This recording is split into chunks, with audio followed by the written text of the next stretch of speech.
Hi, we're here with the latest on Tropical Depression 9 this Sunday morning.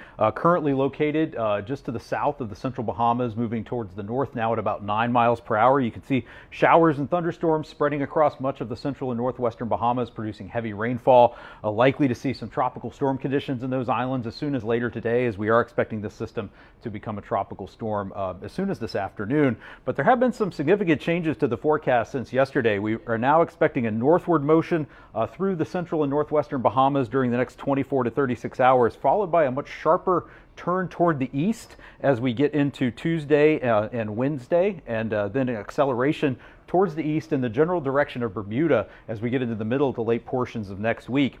With this eastward shift, we've seen the risk of direct impacts from wind and storm surge decrease pretty dramatically along the southeast coast of the United States. We still have a tropical storm watch in effect for portions of the east coast of Florida, but that could be discontinued as soon as later today if these trends continue, and the likelihood of those tropical storm force winds remaining well offshore.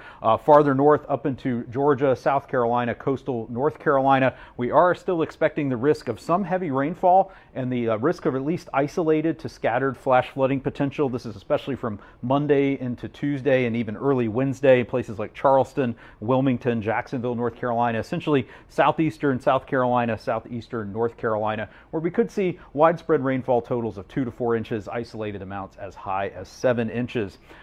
Zooming out also, with the combination of Tropical Depression 9 and powerful Hurricane Umberto, we're expecting dangerous conditions along much of the East Coast beaches along the U.S. East Coast, currently affecting Florida, going to be spreading up through the Carolinas by tomorrow, and then up into the mid-Atlantic states by later this week. This is the highest risk of rip currents for today or tomorrow, and you can see that high risk along much of the Florida East Coast, Georgia, South Carolina, portions of the Outer Banks, and a moderate risk all the way up to the Jersey Shore.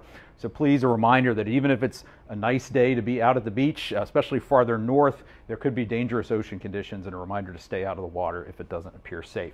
So wrapping up with the key messages for Tropical Depression 9 this morning, expecting tropical storm conditions in portions of the central and northwestern Bahamas, tropical storm force winds, heavy rainfall as much as 6 to 12 inches in portions of the northwestern Bahamas could create some flooding issues there. We're going to continue to see flooding actually continuing in eastern Cuba, where we could see an additional 2 to 6 inches of rain.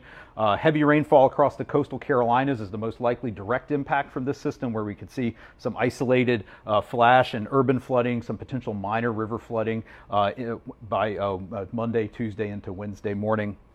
But the risk of significant wind impacts and storm surge impacts across the southeast coast of the United States is decreasing.